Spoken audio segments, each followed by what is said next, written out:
one of the most important things will be to have your own philosophy about what humans will do best.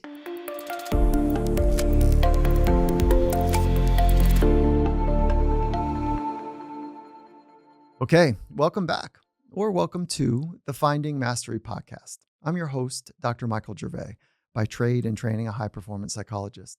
And I am humbled to welcome back to the podcast the incomparable Dr. Jamie Metzl for this week's conversation. Jamie is a leading geopolitical expert and technology futurist. What does that mean exactly? Well, I hope you're excited to find out. His accomplishments are nothing short of extraordinary. Jamie has served in the U.S. National Security Council, the State Department, the Senate Foreign Relations Committee, and the World Health Organization Expert Advisory Committee on Human Genome Editing. He's also been called the original COVID-19 whistleblower as a leading advocate for the full investigation into the origins of the COVID-19 pandemic. And if that wasn't enough, he wrote a best-selling book titled Hacking Darwin: Genetic Engineering and the Future of Humanity, a groundbreaking exploration of the future of our species. Jamie's profound and provocative inquiry suggests humankind is about to start evolving by new rules as genetic engineering begins to alter the core foundations of our lives: sex, love, war, and death. In addition to his many impressive degrees, a PhD from Oxford, a law degree from Harvard, an undergraduate degree from Brown, Jamie is an Ironman triathlete and an ultramarathon runner, and he spent time living and working at refugee camps in Cambodia. I mean, geez. I think it's clear this human has no shortage of insight when it comes to living a life of high performance. And I'm excited for you to experience his sharp mind as we get into strategies for learning AI, high performance living, the future of humanity, the future of leadership, and so much more. So with that, let's jump right into this week's conversation with Jamie Metzl. Jamie, welcome back to the Finding Mastery podcast. I can't believe it's been 3 years since you first came on the show. It's just nuts. I mean, when you told me that just before we went live, I really couldn't believe it, but I did the math and it's true, but you don't look a day older. Yeah. Ditto, my friend. And it's been fun watching you influence so many people on, your point of view about COVID and the future. And so I'm stoked to just kind of see where your head's at now. And maybe we just start with what's scaring you and what's exciting you when you think about the future. Well, I'll reverse it because I'm an optimist. As you know, Mike, I'm originally from Kansas City and I just can't help my optimism. So I'm pretty excited about a lot of things, but one of the things that I'm most excited is it's not just technology, and for sure we're going to talk about generative AI, and there's not just any one technology. What we're experiencing is a super convergence of lots of different technologies where every technology inspires and is inspired by every other technology. And so that's just the tools and capabilities and resources that we have is just amazing. But what does that actually mean? I think a lot about on the human level. So about 100 years ago, there were 2 billion people on Earth and a 15% literacy rate. And so that meant about 300 million people able to share, to participate in the world of knowledge shared beyond their immediate communities. Now we have 6.5 billion people, 85% literacy rate, and we're going towards 10 billion. And I think literacy rates are likely to increase. And that's certainly a lot of people.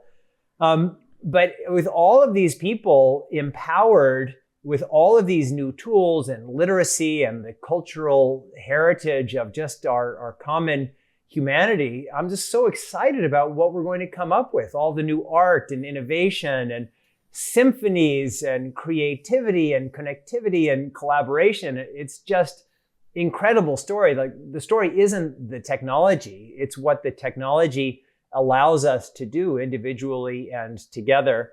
And the flip side of that is that these technologies give individuals and even some nefarious states, or maybe sometimes well-intentioned states, the opportunity to inflict a lot of harm. And it's much easier in general to destroy things than to build things. And so the third piece of this is the challenge. The challenge that we have is to use all of these resources and opportunities to build a more resilient world. And that starts on the individual level, the family level, the community level, the national level, and the global level. Awesome. Okay. So clearly +1 in the optimist column. Yeah, can't help myself. Let me bridge two things together, because right now I'm going to speak to your craft as being a futurist. I think the general narrative from people that are thinking about the future, AI specifically, they're super pessimistic. There's grave concerns. We need to be careful that it's moving so fast. And there's like a footnote, which is like, this is going to be great for A, B, and C, efficiencies and, freeing up creativity, freeing up the mundane tasks for greater creativity. But the general tone is, I feel, is pretty pessimistic. It's an alarming thing that's taking place. And I'm not saying we shouldn't be alarmed. That's not my position at all. And I hear you have a loud voice and you have a strong optimistic framework. I do want to hear a little bit more, like, tell me that you're not missing some of the dangers that could be. I almost want to, I'm an optimist as well, but I also I want to speak somewhat for people that are like, I'm a realist. And by the way, you can be a realist as a pessimist and a realist as an optimist. Yeah. So I definitely see myself as, there was a time when I was trying to give a name, like there's the word realpolitik, and I'm a real optimist, whatever the thing is. And so I think that part of being an optimist, a real optimist, demands that we just look really directly at those negatives. So there is no doubt, and I referenced it before, that the threats that we face are really not just monumental, but even existential, because there have always been threats against humans. There have always been natural threats. The dinosaurs, the non-avian dinosaurs, got wiped out by an asteroid 66 million years ago. But the ability of small number of humans to do existential harm, or do existential good, but to do existential harm, it just grows all the time. And so with the AI systems, all of your listeners will be familiar with the Elon Musk et al. Letter, and those are very real concerns as you know, I've been involved with issues of pandemic origins. I think it's most likely the pandemic stems from a lab accident in Wuhan. But even if that's not the case, there's no doubt, and my next book is about this, that we're entering the age of human engineered biology, which has massive implications for everything. And again, doing lots of good, curing cancers, living healthier, longer lives, making agriculture more productive and our world more sustainable in all sorts of ways. But the dangers are very real. And that's why we have to really look at them. And that's why in my response to the Elon Musk letter, where they were saying, well, let's do a 6-month moratorium. There's always people at every one of these transformations, recently, at least in recent decades, there's always a group of people who call for a moratorium. And the problem is we don't have a philosophy, or I should say a framework for knowing what to do during that period of a moratorium. So as you may have mentioned, and when you're introducing me, I'm founder of an organization called One Shared World, oneshared.world. And that is essentially, it's our chances of success are like 0.0001%. Again, a mark of optimism, where somebody says, wow, those are good odds, I'm going to go for it. But basically, as I see it, the biggest challenge we face in our world today is the mismatch between the nature of our greatest challenges, which are global and common, whether it's climate change, pandemics, nuclear weapons, lots of other things, and the absence of a sufficient framework for addressing that entire category of challenges. And in my mind, until we really think on a global systems level it's going to be very difficult for us to do the right thing, even if we pause, which we actually can't do because of competitive pressures. But even if we could, pause for 6 months. And so and we've had moments where the world has kind of taken a quantum leap in organization. We had it after the 30 Years' War in the middle of the 17th century. We had it after the Second World War in the middle of the 20th century. And we must do it now if we are to lay a foundation for at least a safer future. Okay, there's some rich things in here. And I want to ask about how you learn relative to frameworks. The other is, I'm curious what you're seeing as the hard problems from your point of view, and you kind of hit them. All right, so one at a time, learning.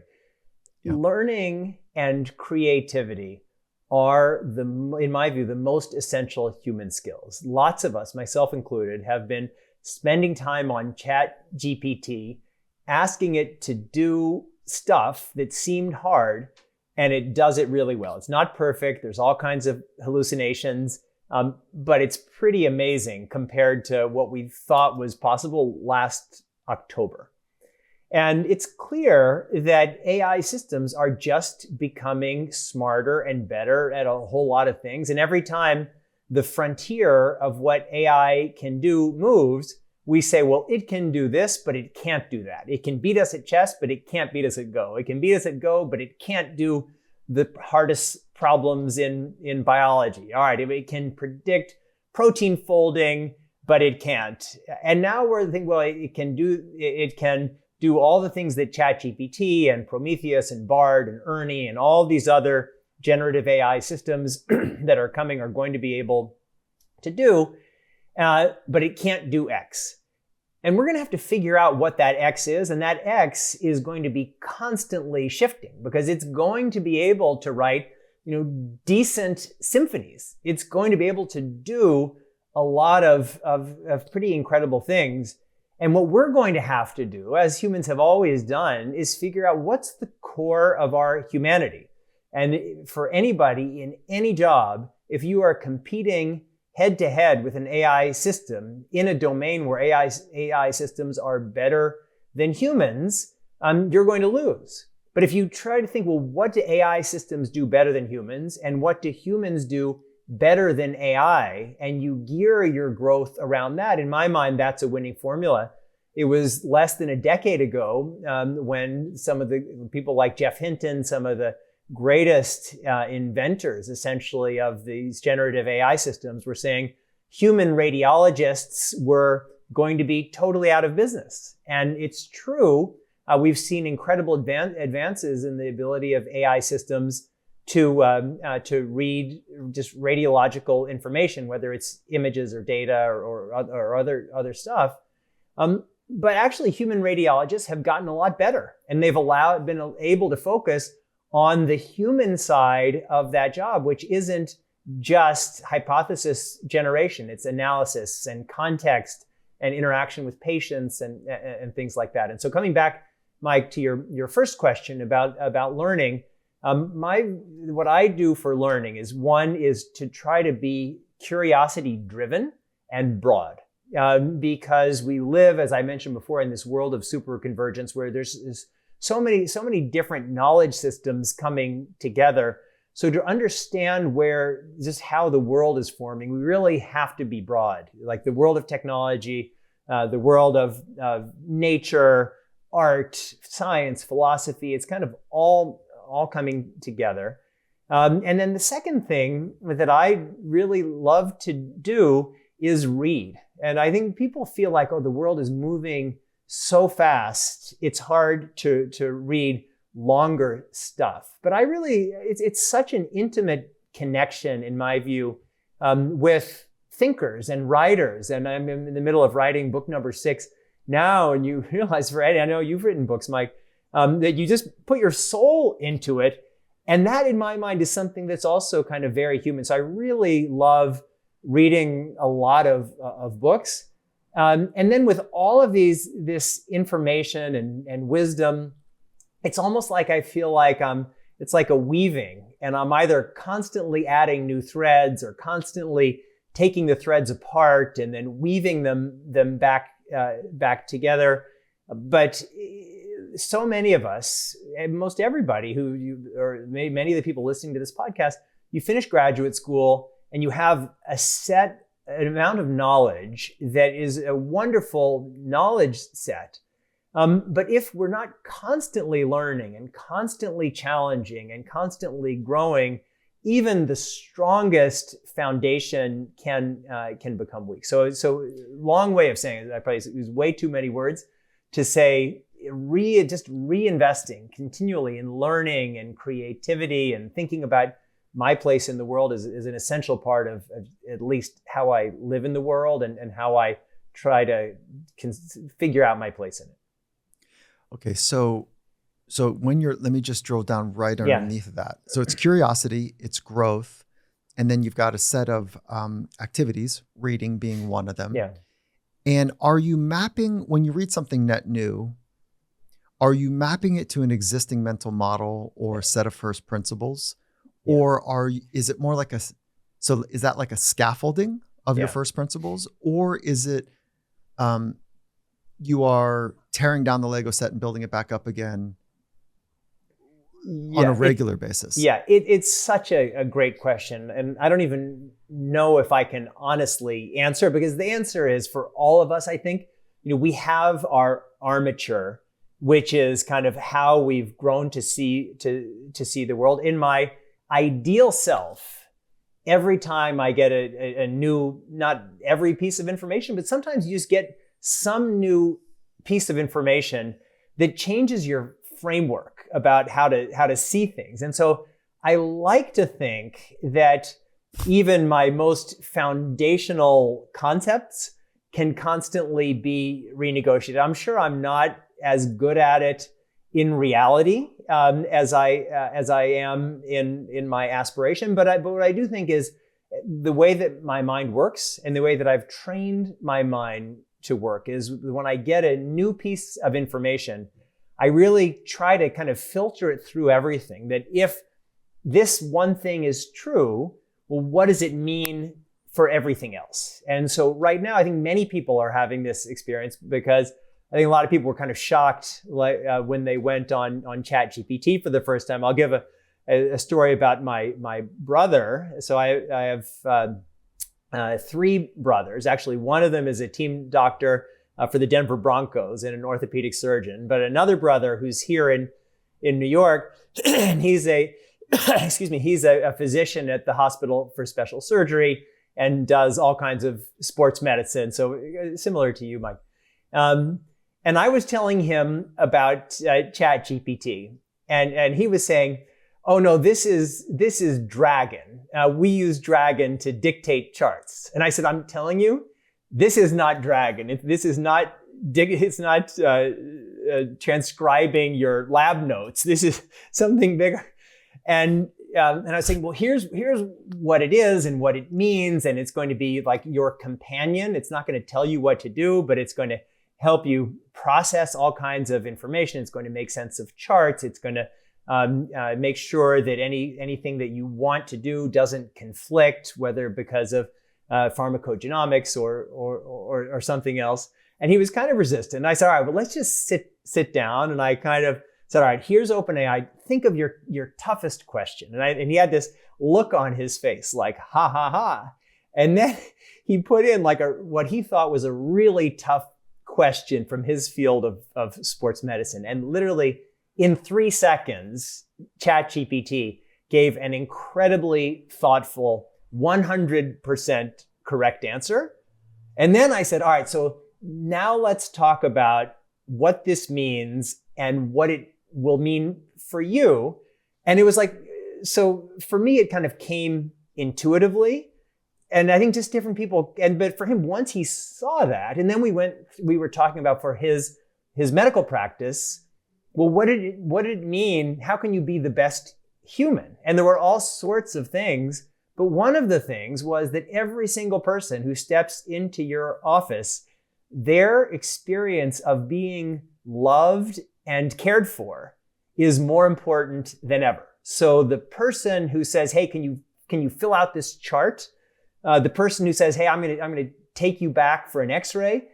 every single person, they need to know that the first thing, the most important part of their job is making every single person who walks in the door feel loved and cared for, because as a physician, you are part of this multi-thousand year history of human healers. And I think that we've kind of forgotten that. And in hospitals, we see people as just kind of units coming through, and we have to process them.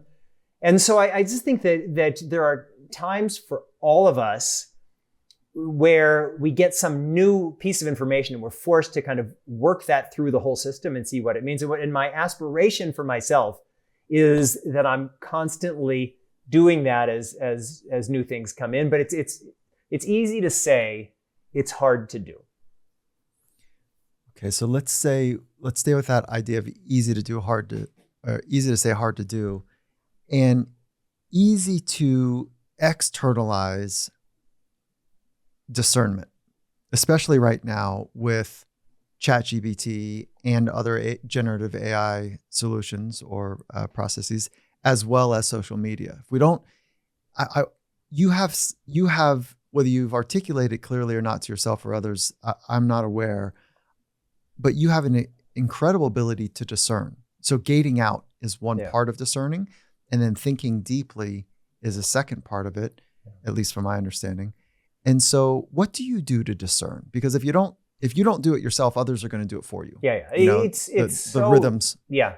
It's so important. And so there's a few different things that I do. One is I talked about trying to, it's funny. I looked down. So my computer is on a pile of books so that the camera and my eye are at the same thing. And I just looked down, and the book that I have exactly under the computer is How to Cook Everything by Mark Bittman. And so it's connected to what I'm about to say, is like, yes, you could try to cook everything and cook kind of, something that they're eating in the Amazonian rainforest and something from Africa and whatever. But most people, when they're even the best cooks in the world, are trying to say, well, what are the things that I'm most interested in? What are the things that I'm trying to do in the world? So that already is a bit of a gating. I mentioned before trying to learn everything, but I definitely have my areas that I see, well, what are kind of the big drivers of change? And three that I've mentioned before is and they're all connected. What happens to AI? What happens to engineered biology? And what does it mean to be a human being when those things are changing? Those are kind of three of my big themes. And so then that kind of narrows it down. And then we all have to decide, well, what are the filters? What are the kinds of sources that we're open to? Because right now, if you just say, all right, I'm interested in AI, bring me everything on AI, you're just going to get bombarded, and there's going to be a whole lot of kind of useless crap. But while narrowing it down, it's also important to not get stuck in some kind of bubble, even with the most brilliant people you can find who in general agree with you. So I think that in the process of narrowing it down, it's important to kind of filter out stuff that you don't value, but make sure you filter in or keep inside of the filter people and ideas that are different from yours, because there are so many pressures on all of us to just get stuck in these cul-de-sacs, and it kind of feels good because we're around a lot of people who agree with us, and that, in my mind, is very dangerous. So I think that gating and filtering process is just really important. And I'm not active on any social media other than Twitter. But on Twitter, it's really easy to fall into a hole. I mean, people like Sam Harris have decided that was the defining element of Twitter, and so they've left it. I don't feel that way.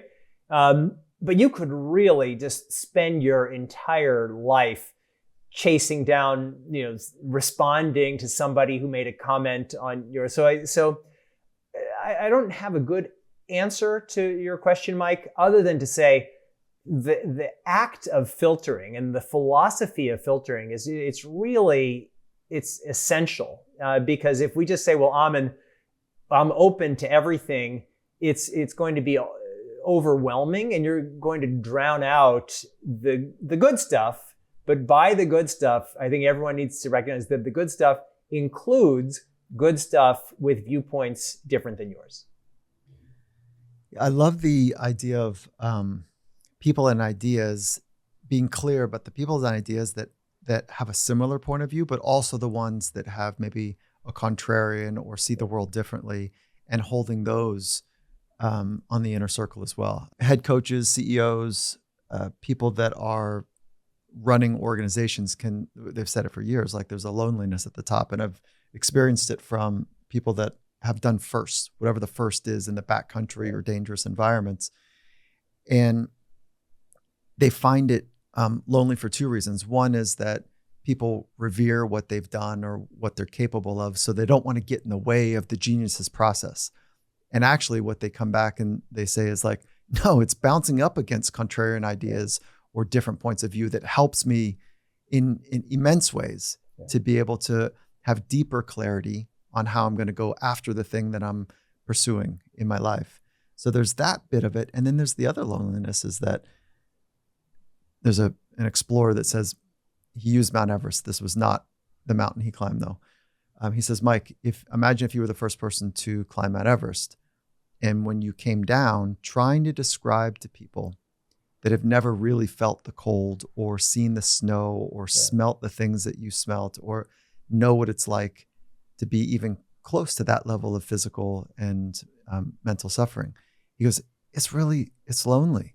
I wonder if you experience that. And I don't get that from you, but you're out on the frontier and you're being bold. Even the COVID position you took about Wuhan was bold, and it was out there. And you probably got knocked around a bit. I wasn't following at that depth of a level, but do you recognize any loneliness or aloneness? They're different, but related from being out front.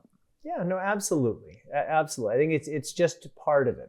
After I ran for Congress, I mean, the running for Congress was the most together thing that I've ever done, in the sense that we have a team, thousands of people just out every day, just meeting so many people and having so many incredible experiences and interactions. But there's also kind of a loneliness in the sense that this whole kind of system depends on you. Every time somebody says, I'm going to support you, it's like they are saying, well, I want you to be the champion of this cause. That's why I'm supporting you. If somebody gives you, I had actually the woman who cleaned my parents' house when they lived in Kansas City. She was this really great woman, Nancy. And she had like $20, and she went to the boats, the casino boats, and she won $50. And then she came and made that $50 contribution to my campaign. And of course, I mean, it guaranteed like 600 years of future employment. But it was like people like that. And you think, well, I'm not going to let that person down. And so I felt like there was really no amount of pushing myself that was enough. There was just always more to do. And there was kind of a loneliness of that, but it was a loneliness in the context of so many people. In the early days of COVID-19, when I was just looking at the data as I saw it, and I was looking at the media reports and even papers or letters in scientific journals, and there was just a mismatch between the story I was seeing from the data and what I was reading in the newspapers. And I just started speaking out. But at that time, it turned out there were a handful of us around the world who had seen the same thing, but we didn't know each other at that time. And I had friends saying, like, what are you doing? You're risking your entire reputation. You're supporting Trump in an election year. Like, what's wrong with you?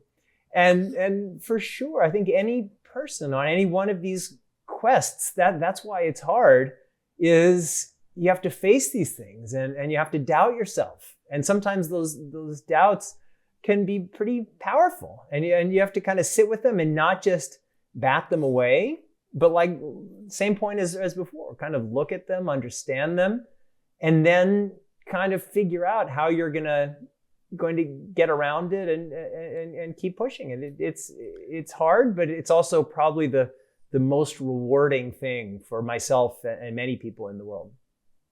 You're describing the unique intersection of discernment that's really important for me, at least.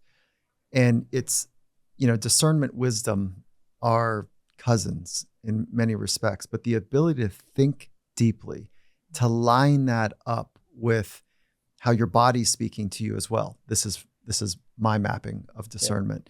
To think deeply, to line it up with the way it feels, and then to gate out a bunch of other doubts or concerns that are clouding the truth, that are clouding the deep insight that is right at the tip of your tongue or at your fingertips. And so can I pause you?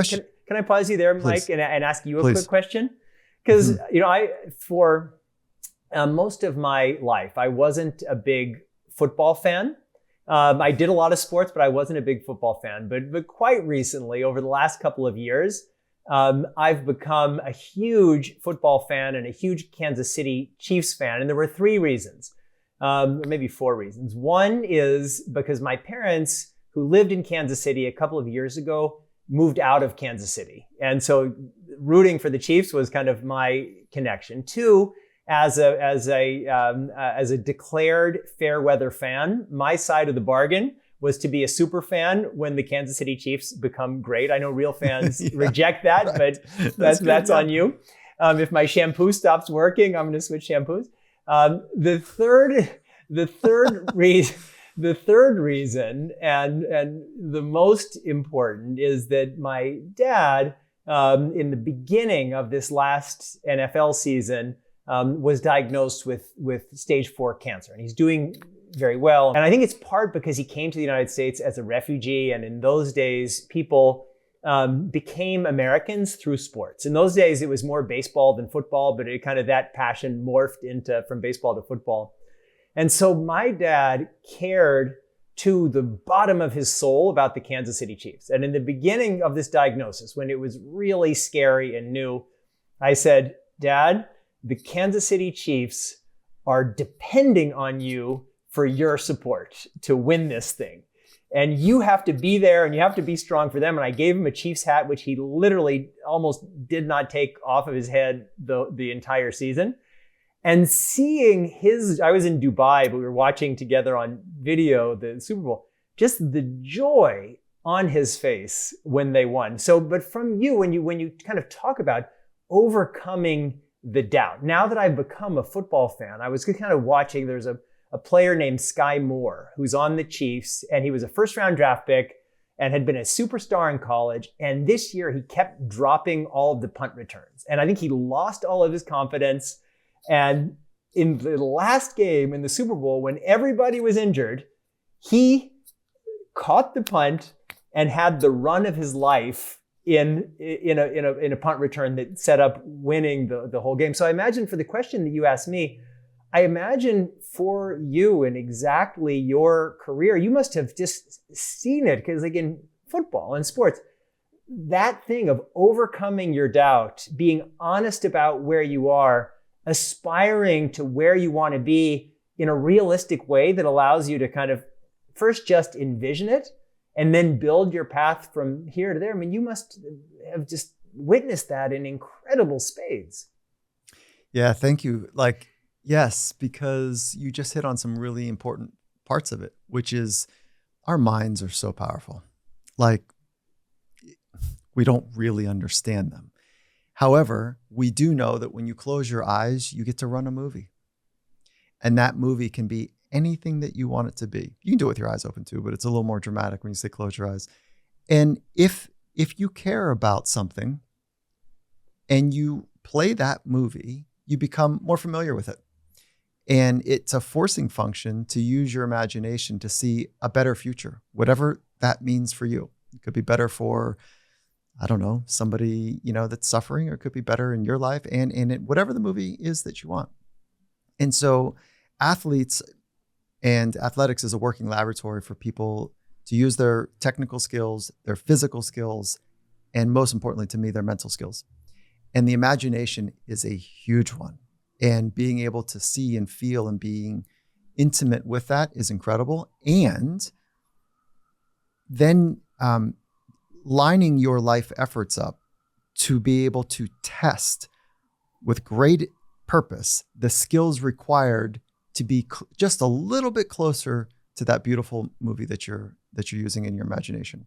And so they design their life to run to the danger, to run to the high heat, high stress, high pressured, forcing moments to be honest. And then they do that publicly, day in and day out. So when you said honesty, I said, oh, yep, there it is. So imagination, you use the word envisioning, imagination and honesty, but the honesty is so rich that it's a public display about the skills that they don't yet have. And that's really hard for most people because we're trying to present a certain way. And when you're amongst peers that are highly skilled and you come up short and short again and short again and short again, it can really wreak havoc on one's psychology unless you've done a bunch of internal work and you really love the art of unlocking and you're more interested in the unlock than you are in other people's approval or other people's praise.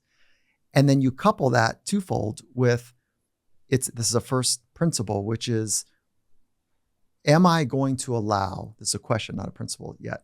Am I going to be the person where my external world dictates my internal experience? Or am I going to work from the inside out where my internal experience influences the external world? So there's a directionality that's really important. So for that young athlete who has incredible talent, I mean, Sky is incredible at what he can do. And by the way, just as an aside, you have to be extraordinary just to be the 63rd person on a roster in the NFL. Your level of talent is like unbelievable.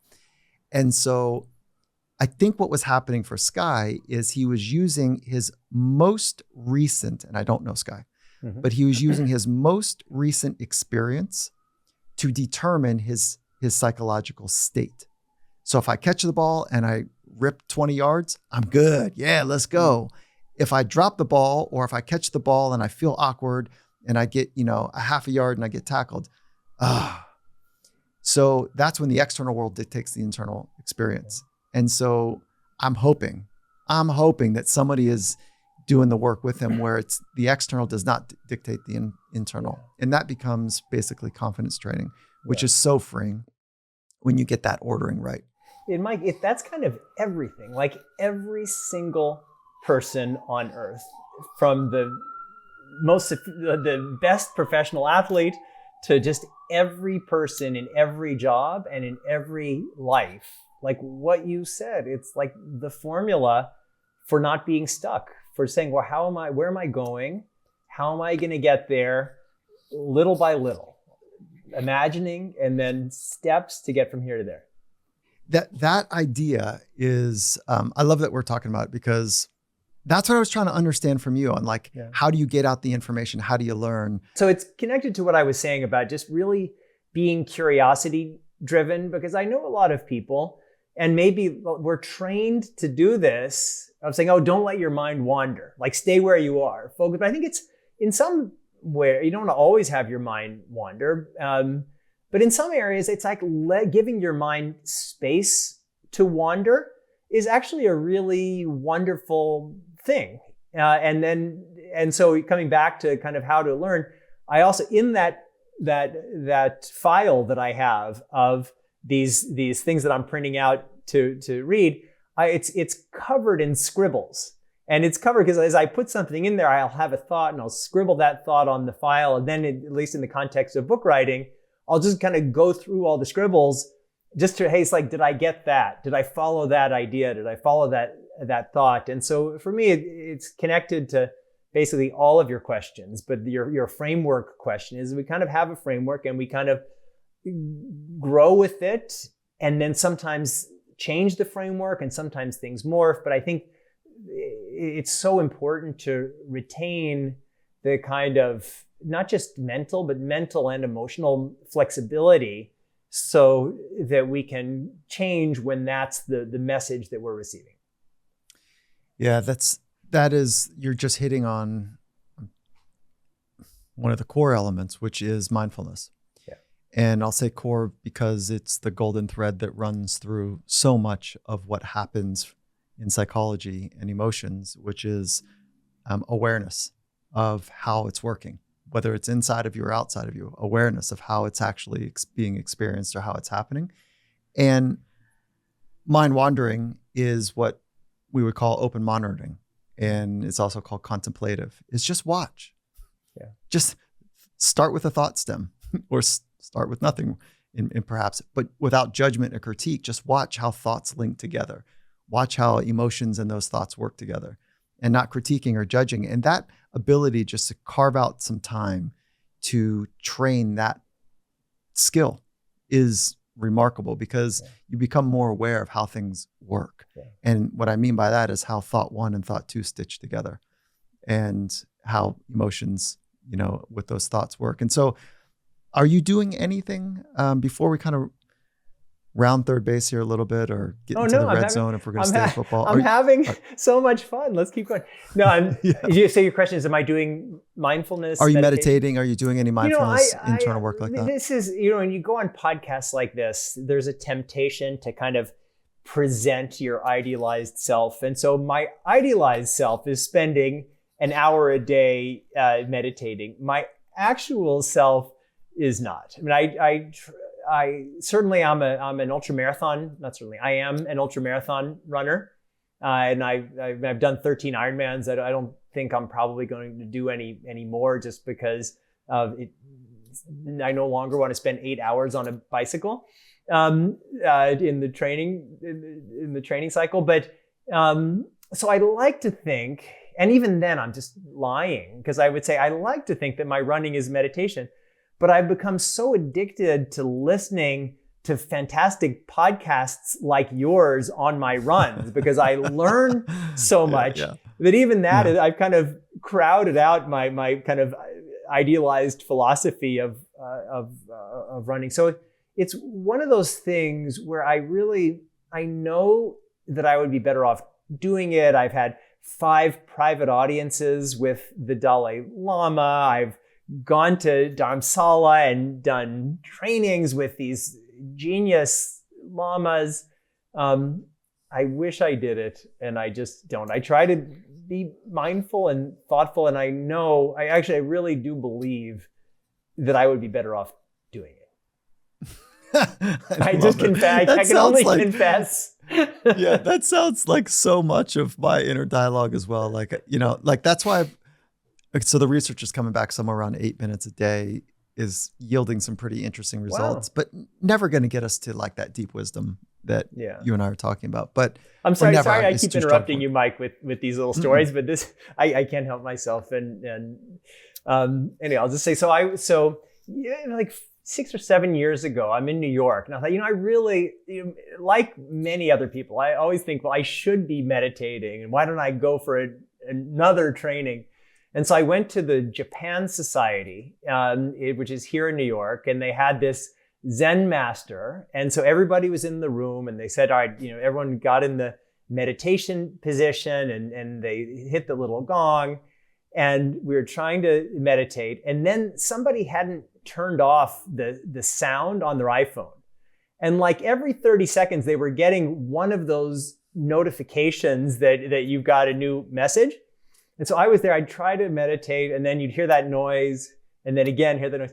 And so I thought, where's that coming from? And I started, don't ever do this in a meditation. I started tapping people next to me like, hey, is that your phone? And like the look on their face, it was like, what the F are you doing? You're tapping on my shoulder during a meditation. Yeah, like, come on, dude, work with it. Just work with it. Yeah. No, that's exactly right. What you said is exactly right. So afterwards, I went to the Zen person. I said, it was so distracting. I was trying to meditate and I kept hearing this thing. And she said, you've missed the entire point. When I hit that gong to start the meditation, that was a reminder to focus. you could have used that noise from the iPhone as another gong in your meditation. And she said, I know people who do that in the elevator going up at work, that between every floor, that's a moment of meditation, even if it's 5 seconds long. And then the next floor is a gong. And it's exactly what you just said, of work with it. I mean, the exact same experience can be a terrible distraction or something that allows you to just refocus yourself. And it wasn't about that other person's phone. It was about me. That is awesome. Okay, so if Finding Mastery listeners knew what you knew, what might we do differently? How would we think about the future, maybe for our kids, maybe for business or purpose that we're trying to explore? So as I mentioned earlier, one of the most important things will be to have your own philosophy about what humans will do best in general, and in whatever field you're in, what will be the most essential role of humans in that, and to really double down on developing those skills. And it's going to be a mix-up, because there are certain skills that we value enormously now that are going to be devalued later. I'm actually giving a keynote to the National Association of Physicians Assistants. And this is one of the things that I'm going to tell. It's like the same thing I told my brother. It very well will be that when people go to a doctor's office or have some kind of healthcare encounter in the future, the empathy of the healthcare provider will be the thing that we value most. It's some of the analytical skills and even the technical skills that we value so much now will actually be commoditized. So number one is to really think about, what does it mean to be a great human, and double down on that. Two, as we've talked about, it's all about creativity and learning and letting yourself be that human. It's so easy for us to get caught up in the things that we're doing day to day, and we have to, because those things are really important. But because the world is changing so rapidly, and because our brains aren't set up on their own for adapting to that kind of change, we really have to, in some ways, force ourselves to really think and learn. And that's why, I know people who are just very, very smart, extremely high functioning people who aren't reading, and I have somebody who I know who's like an incredible journalist, and said she hasn't read a book. I think she said 17 years since her child was born. And I totally understand it.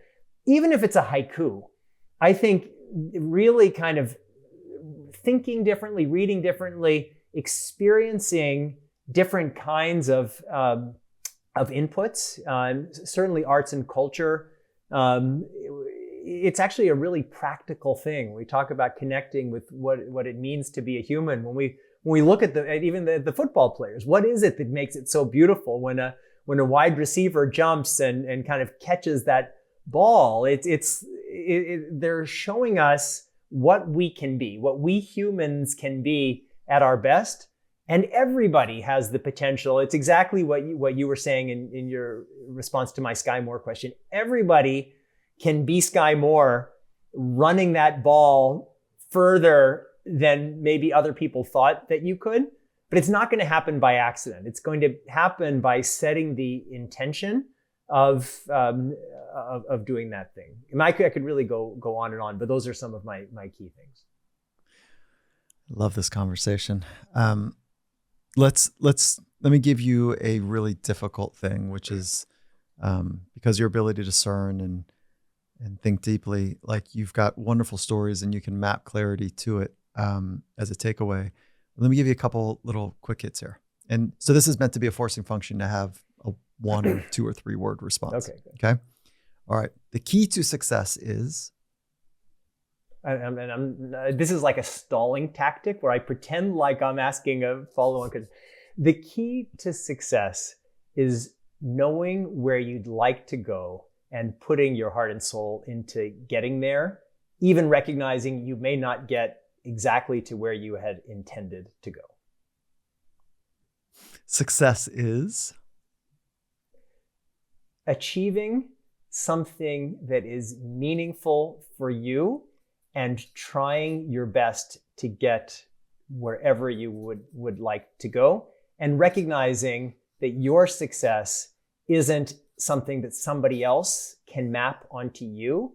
It's you striving for realizing your dreams as individual and as part of whatever bigger thing you are or want to be part of. Relationships are the essence of what it means to be a human being and require a level of investment and honesty that's really difficult for all of us. The most important limits that people face are the ones they impose upon themselves. It all comes down to hope. And if you could sit with one master, you already kind of dropped in there the Dalai Lama multiple times. If you could sit with one true master, who would that be? And they don't have to be living now, but who would that be? And if you only had one question, what would it be? Oh my God, that is a tough one. Like this, I'm going to actually pull a full stalling where I'm just speaking gobbledygook nonsense while my mind is kind of racing through all of the options, and then try. I have to say it's such a cliche, and I'm writing a book, but I would just have loved to be with Darwin on the Beagle, just going around, because in my mind, I mean, there are lots of people who could fit this bill, but where you just are going around and just thinking, hey, maybe the entire world view of every single person I know or ever met is wrong. And what's it going to take to just follow this idea and see if I can prove it? I mean, it's kind of incredible. I mean, there have been others who've done that in the past, and I'd love to be with all of them. But I think being with Darwin at that kind of moment of just thinking differently about the world would have been pretty cool. Oh, that is awesome. And it fits the title of your book. Yeah. Obviously, Hacking Darwin. Yep. Okay, so last two questions.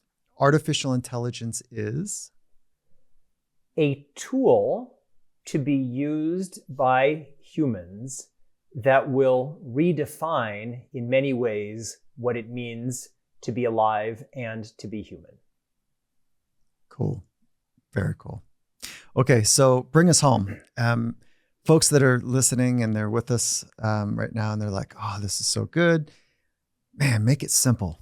Yeah. Make it simple. Like, what can I do? Is there like 1, 2, 3 things that you say, okay, here's part of my daily practices, or here's things that are really important to me, or here's a book I think everyone would benefit for reading, like wherever you want to take us, Sure. On a couple key takeaways. Yeah. So a few things. I mean, one, and then I'll make it a little bit longer, because I don't know if you've had my friend Brian Johnson on the phone. He's the founder on the podcast. He's the founder of Kernel. And he's like a spaceman on planet Earth who's like trying to hack his entire body. He spends like $3 million a year. He sleeps at the same time every day, has 1,997 calories. Doctors give him his food. He's just trying to hack every organ of his body and measuring everything. I just sent him an email yesterday saying, like, it's great that you want to do this, but beyond the physical, there is the story of what it means to be a human. And so if we're going to make our bodies as great as they can be, it's not just about our bodies. It's about, well, what are we going to do with them? But I think for me, it's a starting point. Exercise. I exercise an hour a day. I try to eat as healthy as I can. I try to sleep, even though I'm a terrible sleeper. Starting with just those basics is really important, because we are physical beings. We're chemical beings. So that certainly is one. Dedicate a certain portion of your day to learning. I think, people with kids, people with stressful jobs, it's really hard to do, but you almost have to have kind of a learning plan. And then I think setting personal goals. I mean, you talked about it, Mike, when you were talking about it in football. And with football, it's like back to Sky Moore. All right, I'm picturing catching the ball, and then I'm picturing looking forward, and I'm going to see where's the gap in the defenders, and I'm going to run into that gap with a strategy of how I'm going to get around. Every single person could do that in their life. We don't do it. A mentor of mine, a great friend, Les Gelb, who was a New York Times columnist and president of the Council on Foreign Relations. He always used to say, and he had a Brooklyn accent, whatever you do, you got to have a strategy. Take a piss, have a strategy. But I think that, I don't know if it's a strategy, but it's kind of a vision of where you would like to go. And that really on every level of life, in your relationships, in your personal growth, most importantly, and the impact that you'd like to have on the world. And it doesn't mean that it needs to be so fixed, but I just think that a lot of us get trapped in the day-to-day, and just taking a step back and articulating intentions, and then saying, well, what are the commitments that I'm making to myself to get there? And it may be something in your own personal practice. You mentioned meditation. It may be something in the way that you interact with the people around you. It really could be anything. And you mentioned it. So I'm not telling you anything that you don't know better than I do, but it's mindfulness, intentionality, really trying to evaluate how we're doing. And it's kind of simple things, but it's, in my mind, those things, as you know, Mike, better than most people, really are everything. I love that. That's one of the practices that we do with folks, inside of companies, is like, get really clear on your vision. Yeah.